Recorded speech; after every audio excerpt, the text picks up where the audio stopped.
नमस्कार दोस्तों, बात करने वाले हैं बीसीए सेकंड सेमेस्टर एग्जामिनेशन 2024 का डीबीएमएस का पेपर है। इसके आंसर की भी आपको बताने वाला हूं और देखते हैं कि इसमें किस प्रकार क्वेश्चन दिए गए हैं। 3 घंटे का एग्जाम होगा और मैक्सिमम मार्क्स 80 नंबर रहने वाला है। सेक्शन ए 10 नंबर का रहेगा, सेक्शन बी 25 नंबर का और सेक्शन सी 45 नंबर का रहने वाला है।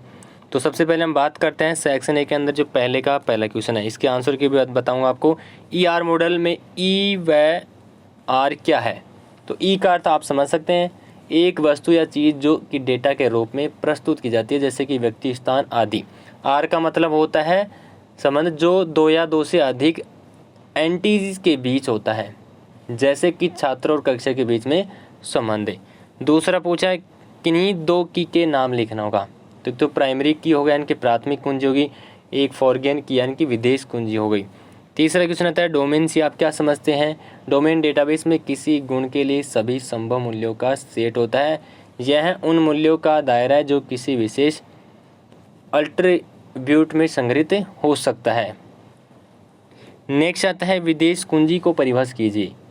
तो डोमेन विदेश कुंजी यानी कि विदेश कुंजी है, उसको परिभाषित करना होगा। तो फॉरगेन की यानी कि विदेश कुंजी एक विशेषता या गुण है जो कि तालिका में एक अन्य तालिका के प्राथमिक कुंजी से संबंधित होता है। यह तालिका के बीच संबंध स्थापित करने में मदद करता है। नेक्स्ट आता है 5 SQL का पूरा नेम क्या है। तो SQL का पूरा नेम है वो क्या होगा। यहाँ पे एस का मतलब होगा STRUCTURED और क्यू का मतलब होता है QUERY क्यूरी, और लैंग्वेज एल का मतलब होगा लैंग्वेज LANGUAG लैंग्वेज हो गया। उसके बाद में नेक्स्ट क्वेश्चन में पूछा यहाँ पे सिलेक्टेड कमांड का एक उदाहरण देना है। तो यह कमांड स्टूडेंट तालिका में उन सभी छात्रों को चयन करता है जिनकी ग्रेड ए है। नेक्स्ट आता है NF का पूरा नेम क्या है। तो इंटरफेस रूल्स, NF का पूरा नाम होगा नॉर्मल फॉरम।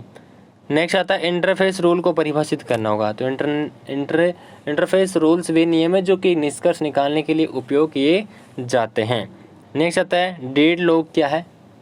डेडलॉक वह स्थिति है जिसमें दो या दो से अधिक प्रोसेस एक दूसरे के संसाधनों का इंतजार करते रहते हैं, जिसमें वे सभी प्रोसेस अनिश्चितताओं के लिए रुकी रहती हैं। नेक्स्ट आता है स्टारवेशन को परिभाषित कीजिए।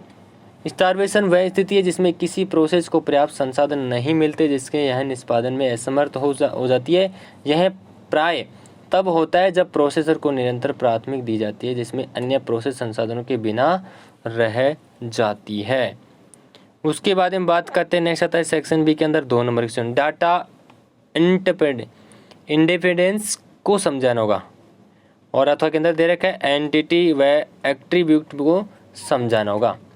नेक्स्ट बात करते हैं आगे 3 नंबर क्वेश्चन रेफरेंशियल इंटीग्रिटी को समझाना होगा, अथवा के अंदर भी दे रखा है रिलेशंस अलजेब्रा को समझाइए। 4 नंबर क्वेश्चन था डेटा टाइप को समझाना होगा, अथवा के अंदर भी पूछा गया यहाँ पे। तो इसमें पूछा कि निम्न कमांड के एक उदाहरण लिखना होगा। इंसर्ट होगा, अपडेट होगा, डिलीट होगा, अल्टर होगा, ड्रॉप होगा। 5 नंबर क्वेश्चन था नॉर्मलाइजेशन को समझाना होगा, अथवा के अंदर भी पूछा है फंक्शन डिपेंडेंस को समझाना होगा। नेक्स्ट आता है 6 number question 2 phase locking technique को समझाइए, और अथवा के अंदर भी दे रखा है डेडलॉक प्रिवेंशन प्रोटोकॉल को समझाना होगा। उसके बाद में सेक्शन सी आता है यहाँ पे 7 number question library management system का ER डायग्राम बनाइए। नेक्स्ट आता है 8 नंबर क्वेश्चन विभिन्न प्रकार के JN ऑपरेशन को समझाना होगा। 9 नंबर में पूछा है संक्षिप्त में टिप्पणी लिखना होगा, लूप होगा, फंक्शन होगा, ट्रिगर्स होगा। 10 नंबर क्वेश्चन आता है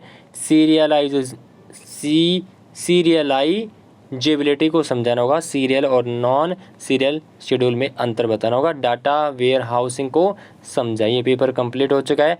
MGS यूनिवर्सिटीज़ का पेपर है, सभी यूनिवर्सिटीज़ के लिए काम है, तो लाइक शेयर सब्सक्राइब जरूर करें।